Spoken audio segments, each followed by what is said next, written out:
Rekan-rekan yang terkasih, masih dalam acara Sikat Pang seputar iman Katolik edisi panggilan yang bisa disaksikan di YouTube Paroki Katedral Kristus Raja Purwokerto. Sekarang saya sudah berjumpa dengan rekan atau tamu istimewa saya, Romo Trikusuma. Romo, apa kabar? Puji Tuhan, baik Romo Dodi. Saya nggak mengatakan selamat pagi, siang, atau sore karena tayangan ini bisa ditonton entah itu pagi, entah itu siang, Ya. entah itu malam. Ya. Tapi mungkin baik kita menyapa selamat pagi meskipun ditonton malam atau siang, ya tetap semangat. Semangat pagi. Selamat pagi Romo Tri. Selamat pagi, Sehat-sehat Romo selalu. Dodi. Puji Tuhan, sehat. Romo Trikusuma ini Ya. Romo paroki di Kroya, ya. Paroki Tias Dalem atau Hati Kudus Yesus, di sebuah paroki kecil di selatan Jawa Tengah, Kroya, Kabupaten Cilacap. Dan mungkin kita akan mulai dulu dengan ngobrol-ngobrol yang lebih ringan, ya, lebih santai, dan saya suka mulai dengan masa kecil. Romo mungkin bisa cerita Romo Tri kecil, mungkin biar teman-teman, Bapak Ibu, pemirsa YouTube tahu masa kecil Romo. Boleh cerita Romo dengan kami semua, gimana sih kira-kira Romo Tri kecil itu lahir di mana, lalu apa ya, besar di keluarga seperti apa, dari paroki mana? Baik, terima kasih Romo Dodi. Ya. Saya lahir di Desa Kedung Legok. Gedung Legok. Ya, tahu Kedung Legok? Tidak. Itu berada di wilayah Paroki Santo Agustinus Purbalingga. Purbalingga. Dan lebih tepatnya lagi berada di stasi Pelumutan. Pelumutan. Ya. Nama saya, tadi saya belum menyebutkan nama. Oh iya, nama betul. lengkapnya. Nama lengkap saya Albertus Trikusuma. Albertus Trikusuma. Ya, saya anak dari keluarga Bapak F.I. Jaiman Pak FDJ dan Ibu Veronica Sunarti. Saya 4 bersaudara, lalu saya nomor 3, sesuai dengan nama panggilan yang diberikan oleh Bapak Ibu saya, Tri. Itu yang menunjukkan angka 3, urut ketiga. Ya. Lalu saya lahir pada tanggal 10 November 1983. Hari Pahlawan, Bang. Betul sekali, Hari Pahlawan diperingati Indonesia. Ya. Lalu saya ditabiskan menjadi imam untuk Keuskupan Purwokerto, imam diocesan untuk Keuskupan Purwokerto pada tanggal 12 Oktober 2011. 12 Oktober 2011. Kurang lebih 10 tahun imaman, Bro. Betul sekali, Romo Dodi. Tahun ini usia tabisan saya menuju 10 tahun. Kelihatan masih muda. Iya, Iya. beginilah. Lebih muda dari saya. Kelihatannya. Iya. Awet muda, Romo. Puji Tuhan. Puji Tuhan. Iya. Lalu saya di Desa Kedung Legok. Kebetulan keluarga kami adalah keluarga Katolik sendiri, ya. Artinya satu desa hanya keluarga kami yang Katolik. Dan kebetulan ketika saya masih kecil, Bapak aktif di dalam pelayanan sebagai prodiakon. Tidak jarang Bapak mengajak saya untuk mengikuti beliau di dalam pelayanan di stasi-stasi untuk memimpin ibadat, atau juga ada kesempatan untuk mengajar katekumen. Berangkat dari pengalaman kebersamaan dengan Bapak saya mulai mengenal kehidupan gereja. Kira-kira seperti itu, Romo Dodi. Pengalaman kecil saya di dalam keluarga, kedekatan dengan Bapak, di dalam pelayanan yang kemudian mengenalkan dengan kehidupan gereja. Jadi meskipun apa ya Romo, tadi dikatakan satu-satunya ya keluarga Katolik ya, tapi rupanya pengalaman berrelasi, bergaul dalam perbedaan itu sudah Romo rasakan sejak awal. Ya. Kemudian yang saya tangkap apa ya, iman kekatolikan itu memang sungguh Romo dapatkan dari figur seorang ayah. Betul sekali. Ya, yang sekaligus di sisi lain prodiakon, tetapi juga mengajar juga. Mengajar. Oh, di sekolah atau di stasiun? Kalau dalam pekerjaan, bapak saya bekerja sebagai guru, ya, guru SD, sekolah dasar, ya. Tetapi kalau dalam pelayanan di gereja, terkadang dilibatkan di dalam pengajar volunteer itu ya, untuk mengajar persiapan baptisan, penerimaan sakramen-sakramen di dalam gereja. Di stasi Pelumutan atau di gereja Purbalingga? Dulu lebih sering berkeliling dari berkeliling. satu stasi ke stasi yang lain sesuai dengan kebutuhan setempat ya. Jadi katekis Ya, paroki, semacam itu ya, katekis paroki, volunteer Ya. Purbalingga. Iya, figur bapak rupanya yang sangat berkesan di hati Romo Trikusuma, yang meskipun hadir sebagai keluarga Katolik sendiri di tengah masyarakat, tetapi tetap iman kekatolikan itu berakar cukup kuat secara khusus di hati Romo Tri. Ya.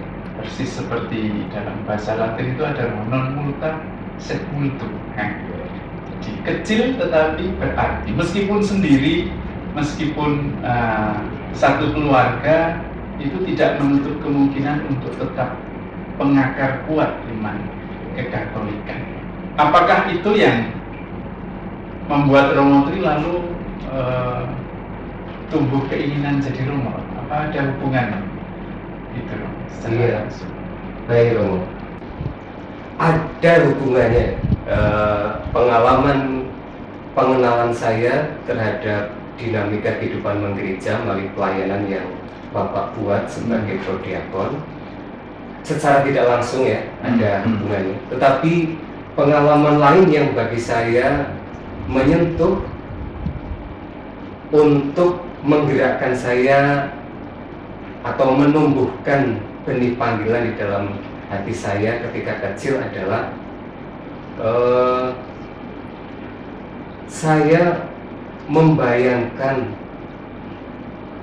pernah mengimpikan, berimajinasi ketika mengikuti perayaan Ekaristi bersama dengan Bapak Ibu. Kebetulan malam Natal kalau tidak salah, lalu saya duduk di apit di antara Bapak dan Ibu. Dan saya pernah membayangkan bagaimana ketika saya berada di altar lalu memimpin Ekaristi, mengangkat hosti, mengangkat piala. Itu saya bayangkan ketika mengikuti Ekaristi bersama Bapak dan Ibu dulu ya, ketika kecil. Dan itu bagi saya cukup berpengaruh di dalam kehidupan rohani saya, secara khusus minat untuk menjadi seorang imam. Terlebih lagi, ada satu kisah yang bagi saya baru saya ketahui ketika menjadi frater, Romo. Kisah ini diceritakan oleh ibu saya ketika saya pulang dari Pekalongan lalu ke rumah. Waktu itu sudah jadi frater ya, di Pekalongan, frater di tahun pastoral.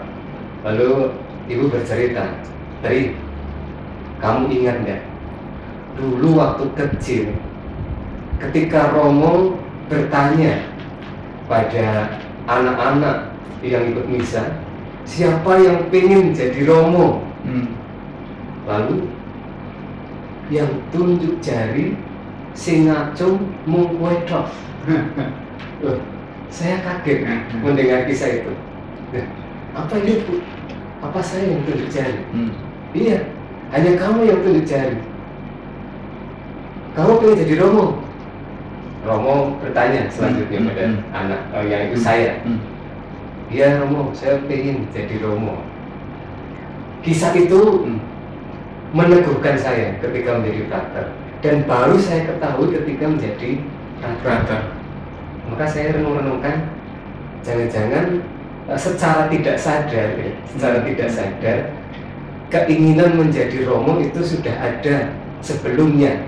Ketika yang muncul dalam ingatan saya itu berada dalam Ekaristi, lalu saya membayangkan menjadi imam di sana, mengangkat hosti, mengangkat piala. Rupa-rupanya ketika kecil sebelumnya, lebih kecil ya, usia yang lebih kecil sebelumnya, pernah terungkap gitu ya, saya pengen jadi Romo. Jadi itu yang bagi saya, ya, rupa-rupanya keinginan menjadi imam itu sudah ada sejak kecil ketika seorang imam bertanya kepada saya, siapa yang ingin menjadi Romo, dan saya menanggapinya dengan semangat waktu itu. Jadi memang bermula dari rangkaian pengalaman yang konkret Romo ya. Mulai dari ikut misa artinya bersama Bapak Ibu itu di stasi atau di paroki? Jadi dengan jarak yang cukup jauh, lalu ingin merayakan perayaan Natal, itu kan harus, artinya dengan jarak cukup jauh itu kan ada kerinduan ya Bunda. Harus ke gereja paroki di Purbalingga, lalu di situ tiba-tiba membayangkan, nanti kalau saya yang mimpin bagaimana. Lalu rangkaian berikutnya, meskipun baru diketahui berikutnya ketika ada Romo bertanya. Jadi berawal dari peristiwa-peristiwa konkret sederhana yang ada di dalam kehidupan Romo. Lalu kira-kira kapan sih, kalau boleh saya tanya atau kami pengen tahu, Romo mengatakan ya, aku di Romo. Selain beberapa peristiwa tadi ya Romo, ada satu peristiwa lagi yang bagi saya meneguhkan dan memantapkan saya untuk menjadi seorang imam. Kebetulan kedua kakak saya pernah lebih dulu masuk ke seminari.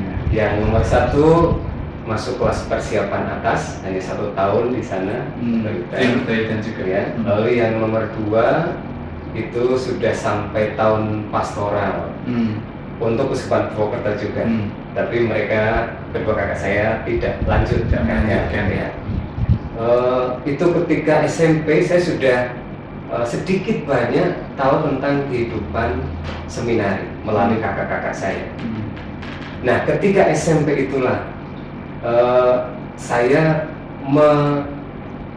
mengungkapkan secara langsung yang kemudian saya wujudkan dengan mendaftar ke seminari kepada Bapak Ibu, mengungkapkan secara langsung kepada Bapak Ibu, Pak Bu, saya pengen masuk seminari, pengen menjadi imam. Bapak Ibu langsung mendukung. Oke, tidak apa-apa. Baik, kami dukung. Kalau kamu mau masuk seminari, mau menjadi imam, yang penting serius, tenanan, karena kamu yang memilih jalan pilihanmu sebagai imam, kamu harus serius. Saya kira itu. Jadi beberapa peristiwa tadi kemudian semakin diteguhkan dengan pengenalan saya tentang seminari melalui kakak-kakak saya. Dan ketika SMP itulah saya memberanikan untuk mendaftar ke seminari. Ya. Iya. Tapi kan akhirnya lalu panlit Romo ya. Panlit. Jadi setelah SMP itu ya Romo Tri itu kakak kelas saya. Jadi ketika Romo Tri masuk ke seminari, saya kelas 2, Romo Tri masuk di kelas persiapan atas, dan saya tahu betul Romo Tri berasal dari SMA Pangtiukur Panlit. Maka menarik ini, saya pengen bertanya mendaftar ke seminari, tapi kok akhirnya Panlit, ada peristiwa apa, atau ada kok bisa lalu apa ya, orang mana banding setir ke Panlit dulu. Gimana Romo ceritanya? Iya Romo, jadi ketika saya begitu menggebu-gebu untuk masuk ke seminari, lalu mengikuti tes juga dengan menggebu-gebu, mengikuti wawancara dengan penuh semangat, tetapi yang saya dapat pada saat itu adalah gagal. Saya tidak diterima masuk ke seminari. Saya waktu itu sangat sedih, sangat bingung, sangat kecewa. Lalu dimunculkan dengan menangis. Saya menangis. Duh, piye iki aku ora ketampo ning seminari, ora iso dadi romo iki. Menghadapi kegagalan gitu ya. Menerima kegagalan itu tidak mudah. Sungguh menjadi pengalaman yang bagi saya, wah, terus saya mau kemana lagi nih ke depan? Tidak tahu lagi mau kemana. Karena saya hanya menggantungkan harapan saya waktu itu di SMP, ya ke seminari, dan besar harapan saya itu diterima di seminari. Tapi ternyata Tuhan berkata lain, saya tidak diterima. Saya nangis, pulang ke rumah cerita kepada bapak ibu, wah saya tidak diterima. Terus ke depannya gimana? Saya pengen masuk seminari. Lalu bapak ibu juga bingung. Mungkin dalam kesendirian mereka, bapak ibu, lalu mereka menghubungi Simbah yang ada di Jogja. Jogja. Ya, lalu suatu ketika mereka mengajak saya ke Jogja, ke tempat Simbah. Tetapi sebelumnya saya sudah mencari informasi juga, kira-kira kemana saya kemudian harus melanjutkan belajar. Intinya saat itu yang kemudian terpikir adalah saya ingin sekolahnya di luar kota, tidak di Tuban juga. Seperti kakak-kakak saya, semuanya di luar kota. Maka saya ingin juga di luar kota. Lalu ada muncul SMA di Brito. Agak tertarik masuk ke sana. Di Brito, sepertinya menarik di Brito. Lalu kebetulan kakak saya yang nomor 1 sudah gondrong rambutnya, sudah gondrong ya. Maka saya juga di Brito ini boleh gondrong. Maka satu-satunya alasan yang menggerakkan saya masuk ke Brito adalah bisa gondrong. Meskipun sekarang gondrong. Sekarang sudah gondrong. Tetapi itu tidak berjalan sebagaimana saya harapkan. Karena ketika sampai di rumah Simbah, lalu menceritakan keinginan saya masuk di Brito, lalu Simbah mengatakan, "Nggak usah masuk ke sana. Nanti harus memikirkan kos-kosan, harus memikirkan makan sendiri dan lain sebagainya." Lalu Simbah mengusulkan, "Tri, piye nek mlebu Pandit wae.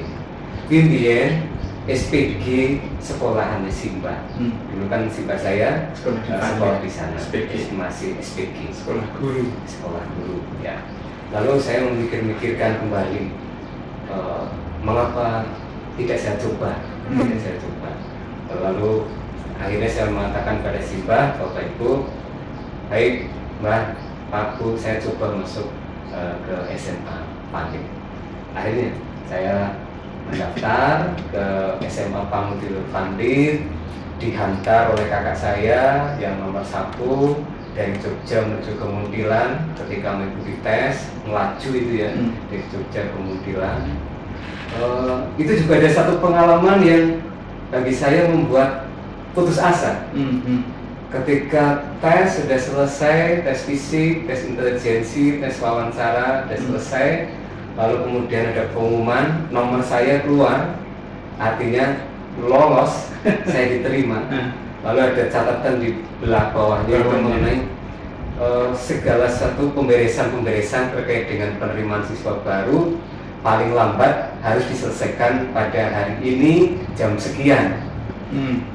Gitu, ada ketentuan seperti itu. Kalau melewati batas itu berarti dianggap tidak gugur atau tidak melanjutkan. Nah, waktu itu saya tinggal di Jogja bersama dengan kakak, Bapak Ibu sudah pulang Purbalingga. Sampai waktu hampir terakhir itu ya, batas untuk pemberesan, saya masih belum dapat informasi bahwa ibu saya sampai di Mudilan, pemberesan administrasi dan lain sebagainya. Lalu saya merasa ketar-ketir waktu itu, takut. Itu belum ada HP ya seperti sekarang ini? Sebenarnya belum ada ya. Sehingga komunikasi masih terbatas. Komunikasi itu terbatas ya. Saya bingung, Bapak Ibu sudah sampai Mudilan atau belum? Sudah membereskan ini belum? Bingung. Lalu sampai lewat jam batas terakhir itu, lalu saya, wah, sepertinya Bapak Ibu terlambat ini. Saya tidak jadi masuk pandit ini. Ya, enggak. Kembali lagi saya nangis. Saya nangis waktu itu. Bapak Ibu gimana? Betul sudah diterima. Kenapa terlambat ke pandit untuk mengurus pemberesan itu? Di rumah kakak saya hanya di kamar nangis. Pokoknya ditanya macam-macam tidak mau jawab. Tetapi malamnya Bapak Ibu sampai di rumah kakak di Jogja, lalu loh, malah mereka heran, mereka tanya, loh, training di kamar lagi nangis. Bapak Ibu bias beresi urung neng pandit. Kakak saya tanya, nah iya tau, yo wes beres, wes terima mutu. Oh yo wes, lalu saya langsung dipanggil. Wah langsung saya senang sekali. Air mata ini tidak lagi berurai ya, tidak lagi berderai. Jadi saya masuk ke SMA Pangkil gitu, Romo. Diwarnai pengalaman kegagalan demi kegagalan, itu menerima ya, menerima pengalaman yang pertama memang gagal, yang kedua seolah-olah gagal itu ternyata tidak gampang. Iya, panlit. Rangkaian panggilan demi panggilan diwarnai oleh pengalaman yang konkret sampai akhirnya masuk ke SMA Pangutiluhur Panlit. Kita semua kan tahu ya, Romo, Panlit itu SMA yang ya orang mengatakan itu untuk mendidik kader-kader bangsa, kader-kader gereja Katolik lah. Dulu bahkan pernah Romo Mangunwijaya mengatakan ya sekolah-sekolah Katolik salah satunya Panlit itu ya mendidik kader-kader gereja Katolik, kader-kader awam yang tangguh, yang militan. Tapi Romo Tri tetap kembali ke seminari. Apakah pengalaman di Panlit itu dalam arti tertentu tidak berbicara banyak, artinya begini Romo, apakah tidak punya keinginan lah ketika di Panlit, aku tak berkarir saja sebagai awam, atau sempat nggak sih mengalami ya aku serapi jadi Romo karena itu masa-masa SMA, masa-masa mencari identitas, lalu di Panlit juga kita tahu itu sekolah heterogen gitu ya, mengenal lawan jenis macam-macam. Tapi kok tetap kembali ke seminari? Sebenarnya apa yang terjadi selama Romo 3 tahun di Panlit itu tetap kembali loh ke seminari, ke kelas persiapan atas. Boleh Romo ceritanya ada sesuatu apa di sana? Iya. Pengalaman jatuh cinta yang saya alami waktu itu satu sisi menjadi pengalaman yang memudarkan benih panggilan, tetapi dalam perjalanan waktu kemudian menjadi pengalaman yang juga saya syukuri bahwa sebagai pribadi saya boleh mengalami pengalaman-pengalaman itu. Nah, dalam tahap selanjutnya di kelas 3 awal kemudian saya disegarkan kembali melalui retret panggilan yang diadakan di SMA Panlit itu mengenai benih-benih panggilan yang dulu pernah tumbuh di dalam hati saya. Memang saya tidak berpikir hal yang lain waktu itu ketika SMA, apakah saya mau bekerja, kuliah, mau kuliah dan lain sebagainya itu ya. Saya tidak memikirkan dengan serius hal-hal itu. Meskipun sebetulnya teman-teman itu sebagian besar kan berpikir ke arah sana loh. Betul. Karena di sana sudah ada program-program yang disampaikan, diberikan kepada para siswa kami semua, entah itu dari universitas dalam negeri atau juga universitas luar negeri yang ditawarkan kepada kami, yang membuka juga relasi dengan tempat pekerjaan. Tapi saya tidak begitu tertarik waktu itu untuk memikirkan entah itu kuliah di universitas mana atau bekerja dan lain sebagainya. Tetapi saya yang muncul kemudian dalam pikiran saya, hati saya adalah menjadi seorang imam. Menjadi seorang imam. Maka dalam retret panggilan itu seolah saya disegarkan kembali. Bukan karena saya gagal jatuh cinta. Bukan karena itu. Bukan kegagalan yang ketiga juga maksudnya. Yang ketiga. Tetapi memang dalam hati, budi dan pikiran saya menjadi imam saat itu menjadi satu-satunya yang cukup menguasai pikiran dan hati saya. Meskipun sempat pudar ya. Lalu itu saya wujudkan dengan menyampaikan kepada bruder niat untuk menjadi imam dengan mendaftar ke seminari. Tetapi sebelumnya juga ada kisah bahwa kami teman-teman angkatan yang laki-laki pernah mengambil atau meminta izin kepada bruder untuk pergi ke seminari. Kurang lebih ada 15-17 anak kami ya, satu angkatan. Iya, ada 15-17 anak yang meminta izin ke bruder untuk pergi ke seminari. Alasannya adalah, bruder, kami mau ke seminari mencari informasi pendaftaran di sana. Bruder agak heran tetapi tetap memberi izin. Jadi kami bersekian itu 15-17 anak ke seminari. Itu bukan jam keluar asrama Pak? Bukan jam keluar asrama. Intinya ya bebas dari asrama, tugas, sekolah, asrama gitu ya. Dengan alasan yang kudus. Dari 17 anak itu yang ke seminari, yang mendaftar 6 anak. Dari 17 anak ya, 6 anak. Lalu yang diterima 3 anak. Termasuk saya diterima. Dari 3 itu yang menjadi imam hanya 1. Yaitu Romo Albertus Trikusuma. Ya. Jadi memang karir kuliah selain di seminari itu tidak saya pikirkan waktu itu, tidak menjadi pusat perhatian saya ketika SMA. Gitu. Jadi kalau Tuhan sudah meminta, kalau Tuhan sudah punya maksud, itu seolah-olah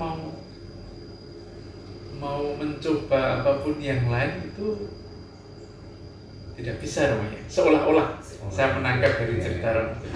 Artinya setelah mengalami entah itu peristiwa kegagalan sampai mengeluarkan air mata itu, pengalaman jatuh cinta, bahkan harus bersekolah, tinggal bersama dengan teman-teman muda yang pasti sebagian besar berpikir soal karir, soal menjadi orang yang mungkin ya bisnis, ya pengusaha, ya bekerja, ya kuliah di universitas-universitas ternama.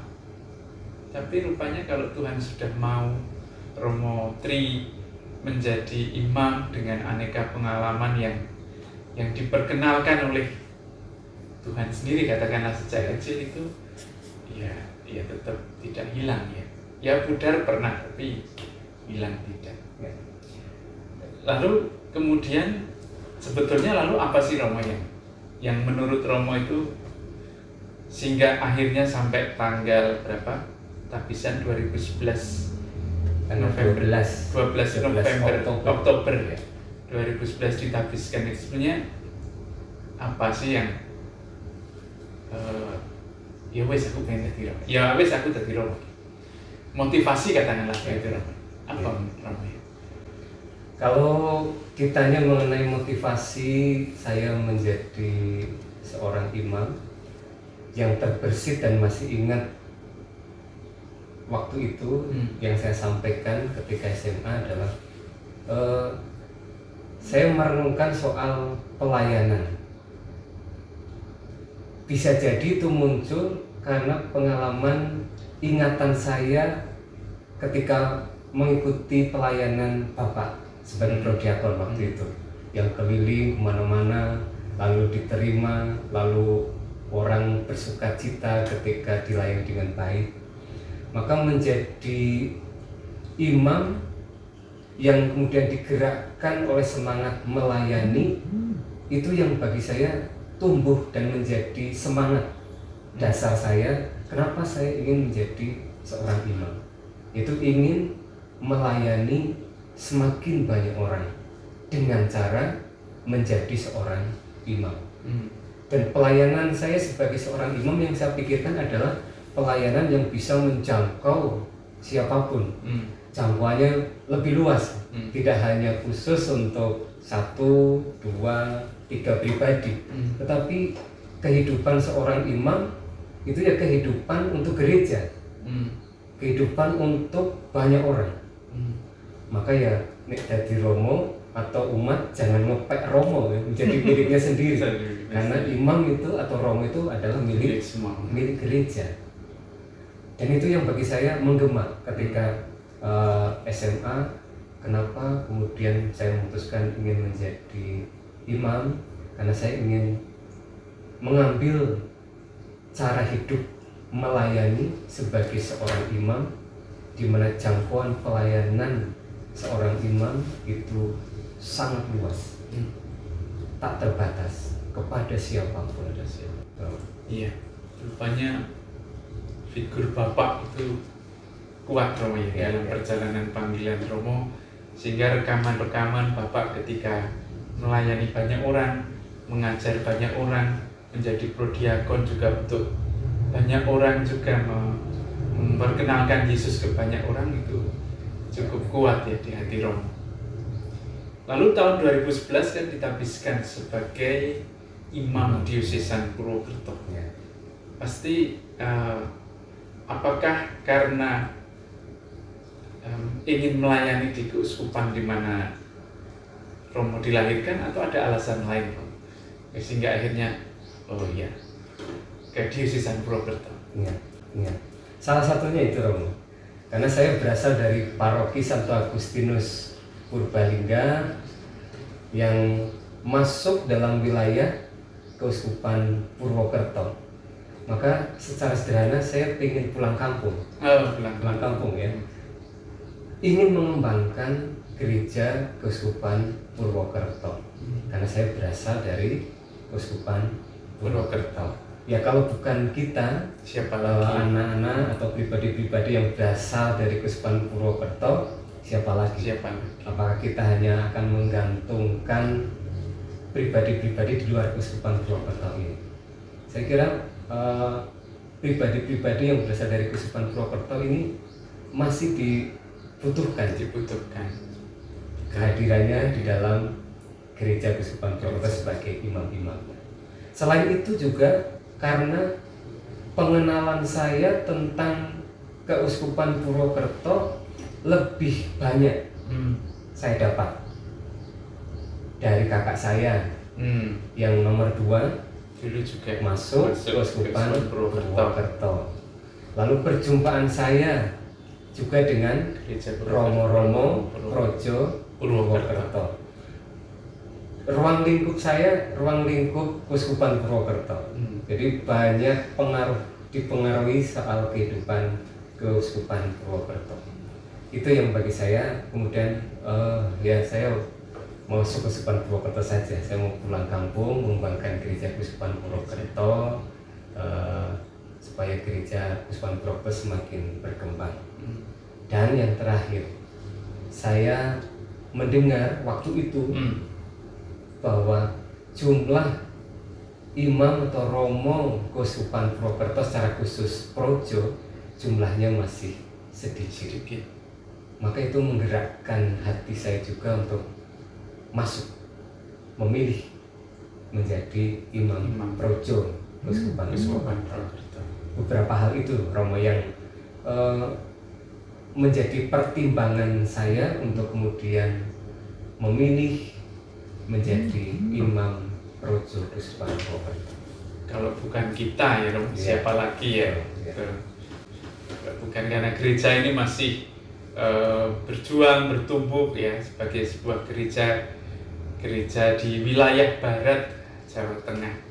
Maka benar teman-teman yang dikatakan Romo Tri, kalau bukan kita yang dari Keuskupan Purwokerto, teman-teman muda, siapa lagi yang mau membaktikan diri untuk gereja ini? Pasti tidak menutup kemungkinan untuk rekan-rekan lain yang berasal dari keuskupan lain, juga banyak romo-romo kita yang berasal dari keuskupan yang lain membantu atau ingin membaktikan hidupnya di sini. Tidak menutup kemungkinan.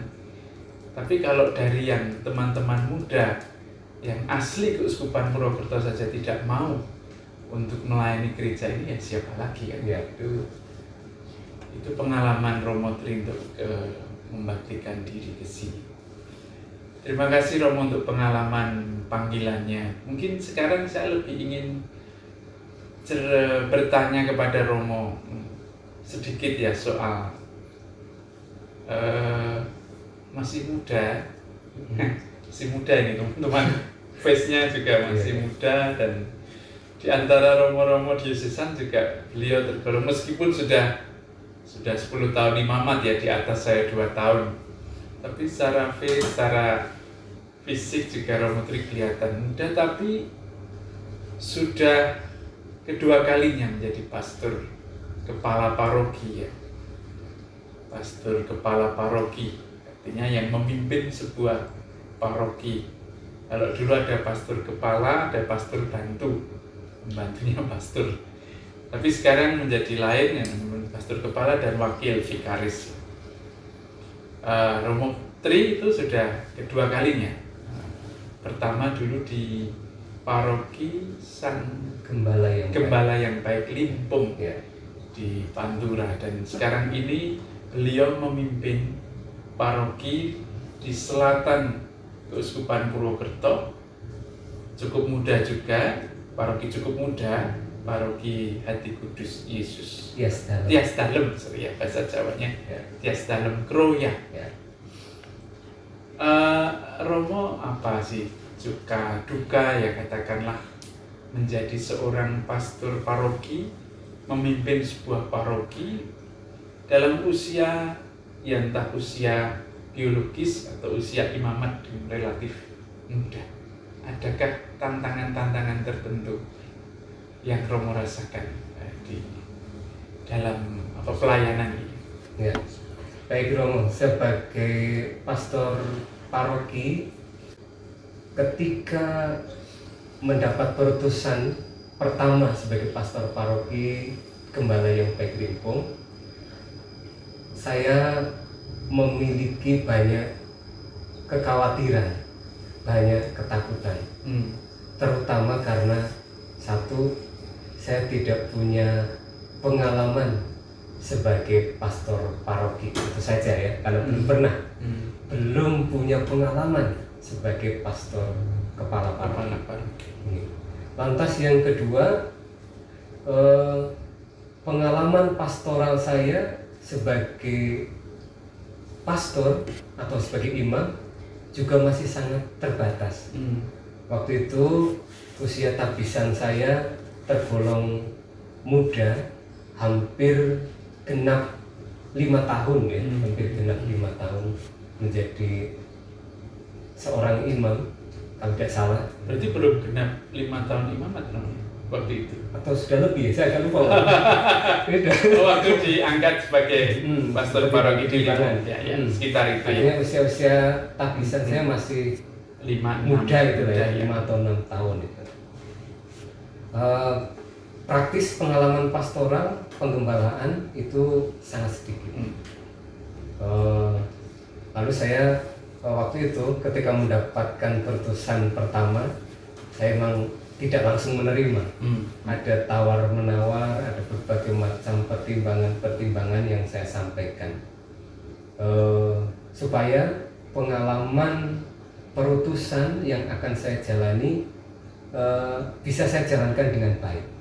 Maka saya memberikan pertimbangan itu, bagaimana kalau yang lain dulu dan lain sebagainya.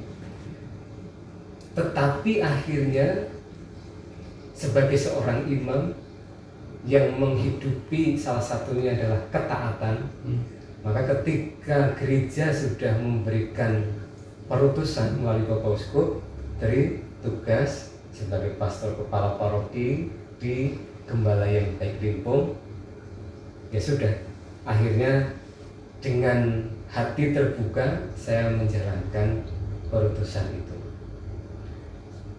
Berangkat dengan pengalaman-pengalaman yang saya miliki seadanya sebagai seorang imam, lalu saya mencoba untuk hadir di sana sebagai imam yang saya gambarkan imam yang baik sesuai dengan moto tabisan saya. Saya ingin menjadi gembala yang baik, gitu ya.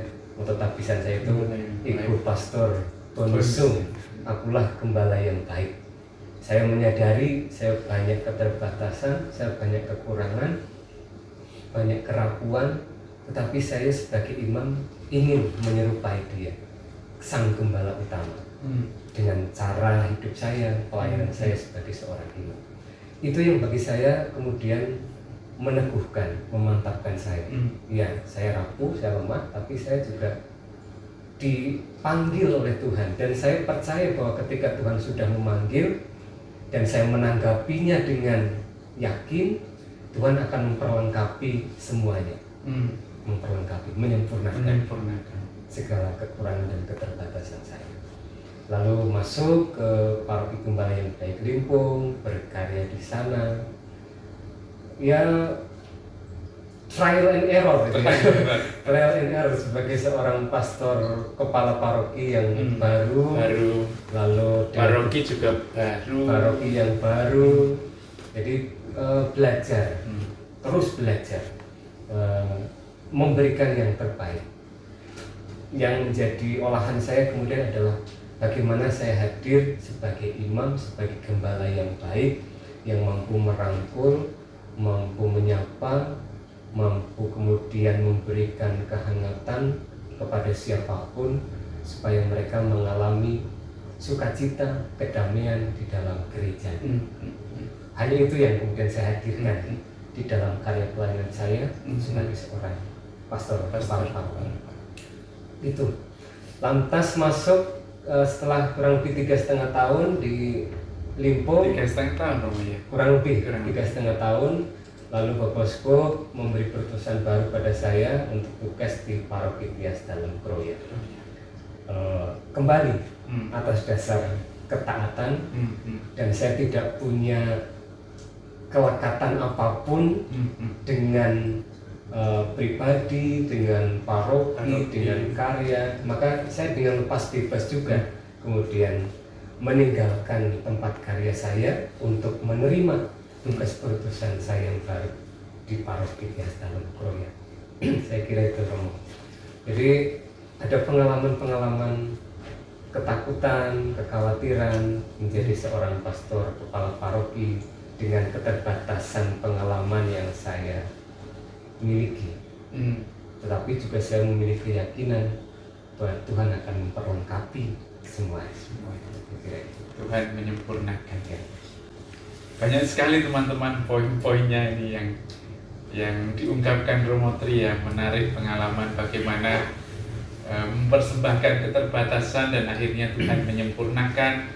Tetapi juga tadi disampaikan Romo Tri mengenai pengalaman keutamaan imamat yang sebetulnya harus ada pada diri kami setiap imam, yaitu pengalaman lepas bebas, ya. Sehingga ketika uskup meminta pindah ke sana, pindah ke sini, paroki besar, paroki kecil, lalu ya sudah jalan saja seperti orang terbang gitu, sana sini, jadi ringan, tidak ada kelekatan dengan apapun ya, entah keluarga, entah pribadi, entah apapun, dan itu ada di dalam pengolahan hidup Romo Trikusuma sebagai seorang imam muda. Menarik sekali teman-teman, banyak hal yang disampaikan kepada kita tentang olah rohani, pengalaman-pengalaman rohani yang Romo Tri alami. Tetapi menarik melihat pengalaman hidup imamat Romo Tri itu dari yang saya lihat sebagai seorang adik kelas itu, tugas dari paroki ke paroki yang satu, mulai dari frater pastoral di Paroki Santo Petrus Pekalongan ya Romo. Kemudian setelah lulus studi lisensiat teologi, magister teologi. Oh magister ya, bukan lisensiat ya, magister S2 teologi teman-teman. Lalu diutus juga kembali ke Santo Petrus Pekalongan, sebuah paroki yang besar ya di Keuskupan Purwokerto. Lalu tiba-tiba Bapak Uskup meminta Romo Tri untuk pindah ke paroki Limpung nih, sebuah paroki baru, paroki kecil di sisi timur utara Keuskupan Purwokerto berbatasan dengan Semarang. Dan akhirnya sekarang ini juga di sebuah paroki yang tidak sebaru Limpung, tetapi juga termasuk baru ya. Kalau dulu almarhum Monsinyur Sunarko mengatakan pengen melahirkan paroki-paroki pedesaan, salah duanya sebut saja paroki Gembala Baik Limpung dan Tias Dalem Kroya ini. Dan Romo Tri berkarya di dua tempat ini. Sebagai orang muda Romo, pernah nggak punya mimpi kok aku dalam tanda kutip di tempat kecil terus gitu ya, paroki kecil terus ya, katakanlah di desa terus gitu ya, apa nggak punya sebagai seorang muda, kadang-kadang kalau saya dulu menemani anak-anak seminaria ya, jadi Romo ya pengennya Romo sing studi, Romo yang tidak di paroki biasa. Romo paroki itu apa gitu ya, kadang-kadang muncul ungkapan-ungkapan seperti itu. Romo ya yang orang muda ya belajar sampai ke luar negeri, kalau cari apa ya, mau masuk Romo ya Romo yang nanti pimpinannya bisa menyekolahkan. Itu harapan-harapan orang muda. Romo enggak pengen seperti itu. Sehingga dengan setia menjadi seorang Romo paroki, bahkan sejak frater itu berutusan di paroki terus. Ya Romo, pertama-tama saya kira saya harus menempatkan diri bahwa imamat saya itu ambil bagian di dalam imamat uskup ya. Maka segala kehidupan, karya dan pelayanan saya sebagai seorang imam, kemudian intinya ya membantu uskup di dalam karya pelayanan bahasa pastoralnya di sebuah uskupan, secara khusus di Uskupan Purwokerto. Maka pertama ya saya harus melihat hal itu, bahwa hidup saya sebagai imam ya ambil bagian di dalam imamat. Lantas yang kedua, menghayat hidupi soal ketaatan kembali, ketaatan. Apa yang diperintahkan oleh gereja melalui Bapak Uskup, saya kira sudah merupakan hasil olahan ya, pertimbangan sehingga seorang imam kemudian ditempatkan di mana, harus bekerja sama dengan siapa. Ini sudah merupakan sebuah olahan. Maka saya menerima perutusan itu dengan keutamaan taat, taat dengan apa yang diberikan kepada saya. Kendati dalam prosesnya Bapak Uskup itu akan memberikan tawaran, diskusi, bagaimana Romo siap atau tidak, menerima atau tidak gitu ya. Tapi unsur terdalam dari itu adalah taat. Sebagai seorang imam, taat kepada pimpinan dalam menjalankan tugas perutusan. Yang ketiga, menjadi imam itu dimanapun, dimanapun, lalu dalam karya apapun, jangan membatasi gitu. Menjadi imam membatasi dewi. Karena tadi yang saya katakan menjadi imam itu jangkauannya itu lebih luas dan bisa menyentuh siapapun. Bukan berarti saya menghindari soal impian-impian itu ya. Tapi saya mau mengatakan soal menjadi imam itu ya bagi siapapun, dimanapun, dalam karya apapun, dan kehadiran seorang imam itu dibutuhkan untuk keselamatan jiwa-jiwa, bukan untuk keselamatan diri saya sendiri, tapi untuk keselamatan jiwa-jiwa yang Tuhan percayakan kepada saya. Maka kalau tadi Romo bertanya mengenai paroki besar, paroki kaya, atau paroki desa, paroki kota itu ya, saya tidak berorientasi soal-soal demikian. Yang bagi saya penting adalah dimanapun saya ditugaskan, saya berusaha hadir sebagai imam yang bisa sedapat mungkin menyesuaikan diri di mana saya hidup, di mana saya tinggal, di mana saya berkarya, di mana saya melayani. Jadi di paroki Pekalongan, paroki kota, paroki yang mohon maaf itu katakan basah gitu ya, kaya gitu. Lalu saya masuk ke paroki desa, entah itu di Limpung atau di Kroya atau dimanapun gitu ya,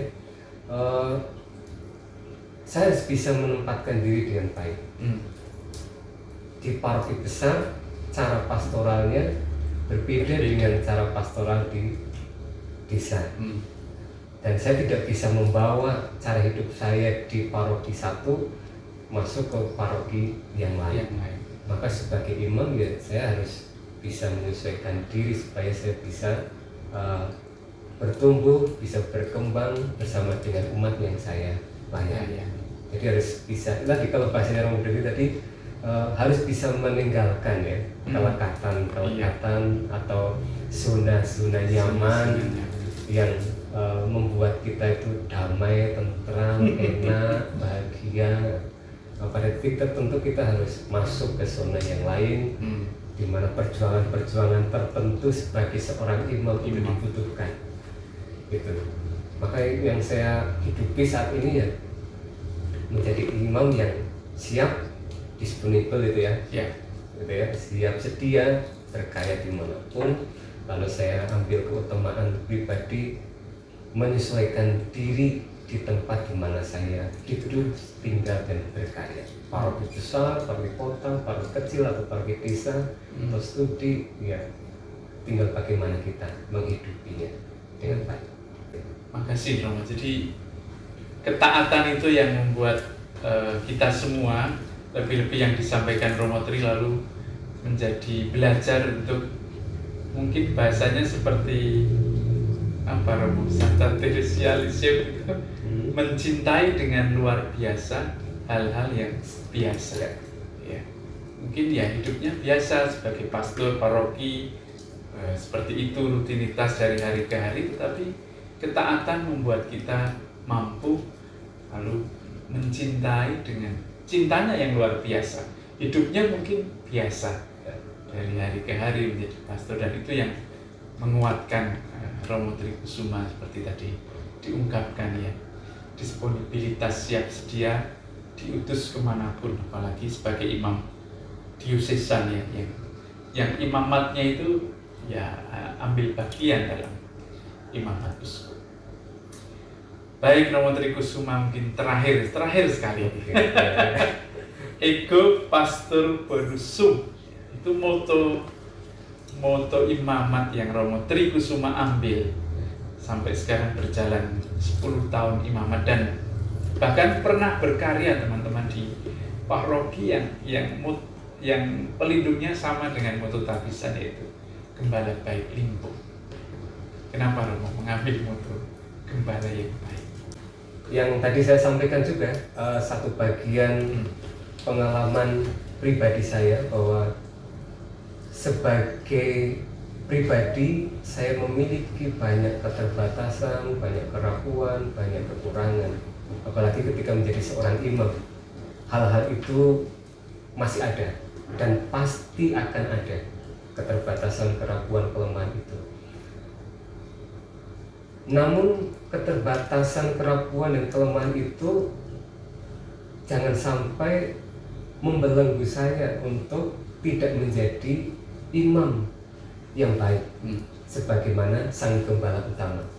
Jadi moto tabisan akulah gembala yang baik sebenarnya mengungkapkan dua pengalaman yang menyatu di dalam hidup saya, antara pengalaman keterbatasan, keraguan saya sebagai pribadi yang dipanggil oleh Tuhan, dan kerinduan untuk menyerupai Dia sebagai gembala utama, sebagai seorang imam di dalam karya dan pelayanan saya saat ini. Jadi itu yang saya hidupi, sekaligus juga menjadi salah satu bahan olahan saya ketika memilih moto tabisan tersebut. Berangkat dari pengalaman kerapuhan yang berjalan, yang berziarah, yang mengidealkan selalu figur yang lebih sempurna, yaitu figur gembala yang baik.